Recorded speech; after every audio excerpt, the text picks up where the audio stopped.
اوکی بهمن که باز گرگه پیشگویی که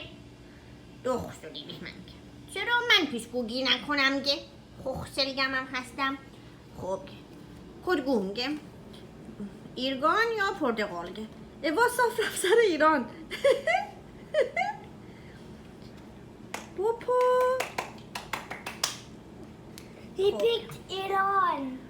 از اونجا که آدم و خنگ شدن بهمن که پیشگویی میکنن که